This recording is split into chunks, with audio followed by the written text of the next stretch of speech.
So welcome, Lloyd. Um, glad to have you back. And we're back.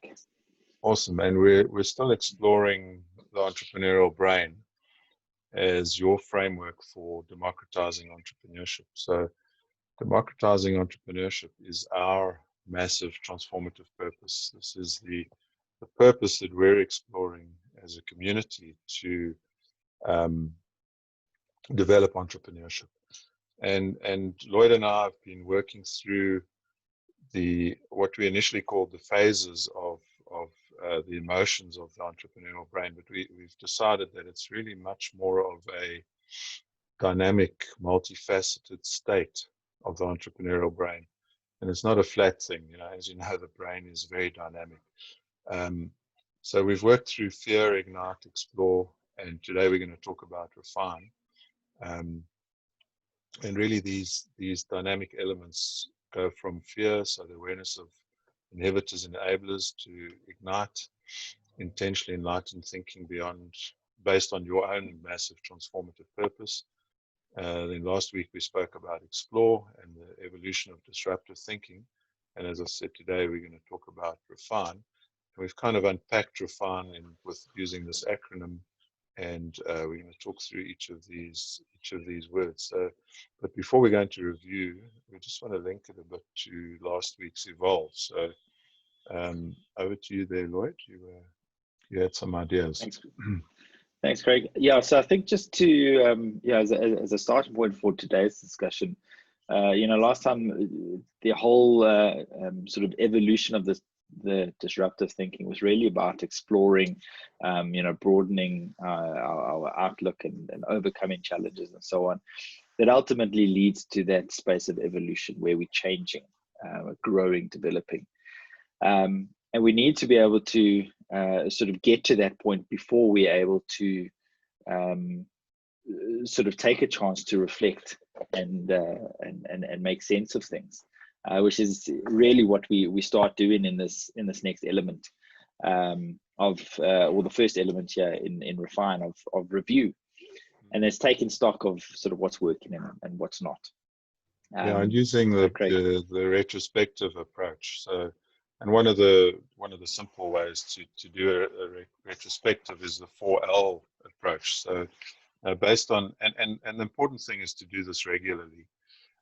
So typically when you're running sprints, you do it every week, but you might even do it more frequently. So based on the 4L approach, what did we like? What did we learn? What was lacking? And what did we long for? So that we can take those things and incorporate them into moving the needle forward to enhance and succeed as an entrepreneur. I like that. It's a nice, simple way to engage in a review sort of activity. Yeah, quite simple. Important thing is frequency. So doing it regularly is the key, and having the discipline to do it regularly.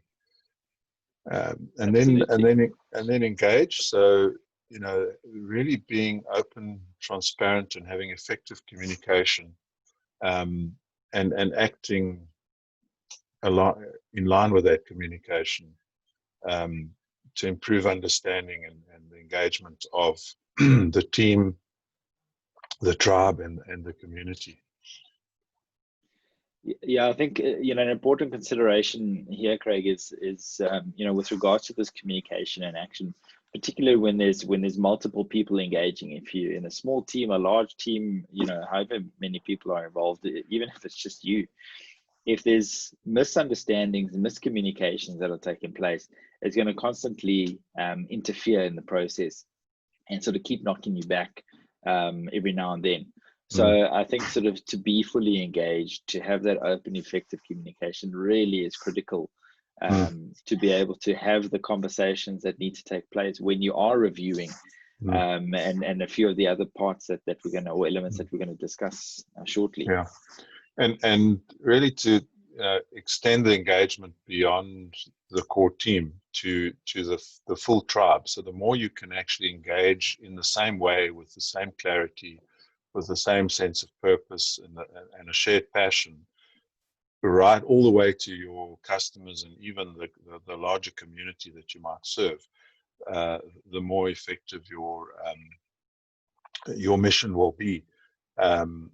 You know, and typically you use your massive transformative purpose to create that alignment and engagement as a way to communicate what you're trying to achieve from a purpose point of view, which leads nicely into flow. Do you want to pick up there, Lloyd? Yeah, so as you said, it feeds so nicely into this next element of flow, where there's just this clear alignment. You know, there's less friction. Things are just moving along far more seamlessly. You know, having a bit of momentum, having you know, getting that kind of snowball rolling. You know, it's going to rely on a lot of things having sort of fallen into place, you know, from fear to ignite to explore, and then being able to engage with the various team members at this point, just so that there's something that can actually continue relatively smoothly. And that flow and momentum creates excitement, you know, rather than making it feel like hard work, you know. I mean, one of the words that we use a lot is passion, but passion is more about purpose than about pain. I know people may not know that the French and Latin for passion derives from the word pain, but it's actually more about purpose than pain. And so if it's not working, you know, it's very important to iterate and you know, it goes back to, we've spoken about experimentation before, but that whole build, measure, learn, iterate approach. You want to add to that, Lloyd? Yeah, I think it's just, you know, we were speaking about it earlier, you know, before we went on, but just sort of, you know, starting small, rather start small, where you can sort of really sort of deliver fast and move on from there. Because you know, if you're aiming too big, you're going to be dealing with bigger problems. Start as small. You've got small problems, and they're far easier to overcome. And I really think that sort of feeds into that continuous learning. And feedback. Yeah. So, but just on the aiming too small thing, let's not mistake the notion. So I mean, we do still want to have a moonshot. We do still want to think big and strive for big outcomes. But in terms of the action that you take and the you know, the deliverables that you break down your bigger outcome into, deliver in small chunks and test the value and test the response that you get from that delivery, so that you're learning from the feedback. And that's the iterative approach that we would talk about. And that kind of leads quite nicely into the need to narrow your focus. Yeah. So yeah, I mean, as you say, again, you know, all these elements feed so nicely into each other, but narrowing your focus just helps you kind of cut out some of the noise. As you say, sort of keeping that moonshot in mind, but in terms of sort of what's in the here and the now, sort of what's my next step? If we've got a sort of a nicely sort of focused sort of outlook on things, we can see quite clearly what we need to do and what we need to avoid. But very importantly, at this, you know, with regards to having a slightly more narrow focus, we still need to be open-minded. We still need to be open and receptive to learning that's going to be presenting itself to us. We've got to adapt. We've got to sort of roll with the punches. So being too firm and too rigid in our thinking is obviously going to trip us up as well. So being flexible and fluid is really important. Yeah. And I think the important thing with narrowing is to reduce assumptions, you know, so through real world experiments, you know, make sure that you're constantly reducing the number of assumptions, and then you might expand again, but then you need to reduce the number of assumptions that came out of that expansion. You know, so because each time you narrow the assumptions, validate and iterate and show value, you might need to explore. You know, the overused term is pivot, and explore the related value that you can drive out. So yeah, and then we get to enhance.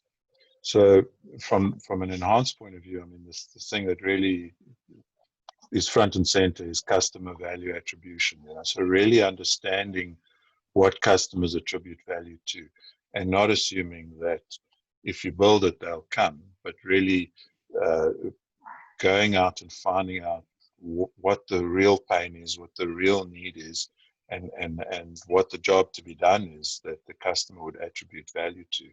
And this takes, again, an open mind, a clear understanding of the context of the customer, um, so that you can validate your assumptions and ensure that the right question is being asked and answered, ultimately to enhance the purpose. Do you want to pick up a bit there, Lloyd? For sure, yeah. I just want to sort of emphasize how all these elements are so intertwined in ultimately, helping us enhance whatever it is we're trying to, whatever it is that we're working on. The various iterations, the sort of narrowing our focus, keeping these open minds, the enhanced engagements that we have, the fluid communication and teamwork and so on, all of it works towards offering an enhanced sort of product, an enhanced team, enhanced thinking space, which ultimately is going to really help enhance that the purpose that we striving to deliver and achieve. And one of the things that we found is that even your massive transformative purpose that is similar to a moonshot can be enhanced, and you tweak it as you go along. I mean, initially I was talking about making entrepreneurship easy in Africa as an MTP, and then I simplified it to democratizing entrepreneurship, which we found the word democratizing is often misunderstood for obvious reasons, but it really comes down to reducing the cost, reducing the friction, making it more accessible and easy. It's a number of things that's encapsulated in one word. So your MTP needs to be succinct. It needs to resonate with your community. It needs to attract customers and build on the community and crowd canvas, attribute from the EXO canvas, which we will talk about in another video at some point. So yeah, cool, Lloyd. Thanks very much. What any final thoughts on that? No, I think just anybody who's watching, just to go back and watch the other videos and just sort of connect the dots and see how all these pieces all fit together. Yeah, because we've done a short one on each of these, on fear, on ignite, on explore, and on refine. Sorry, I interrupted you there. Yeah, no, I just wanted to say, because they're all pieces that work together. And if we're able to sort of engage, understand, and sort of connect with them, it's just really going to help develop sort of our thinking, our abilities to think, and ultimately, we've spoken about enhance. This is ultimately the purpose here, to enhance what we do. Yeah, and bearing in mind that this is dynamic, so I mean, the brain is not a static thing that only one concept happens at any point in time. It depends on your frame of reference, it depends on your experience, it depends on what you're trying to achieve. And hopefully next time we'll unpack and take you beyond limits with the Transcend acronym. So looking forward to that. Thanks very much, Lloyd. Yeah. Thanks, Craig. See you then. All good. Cheers.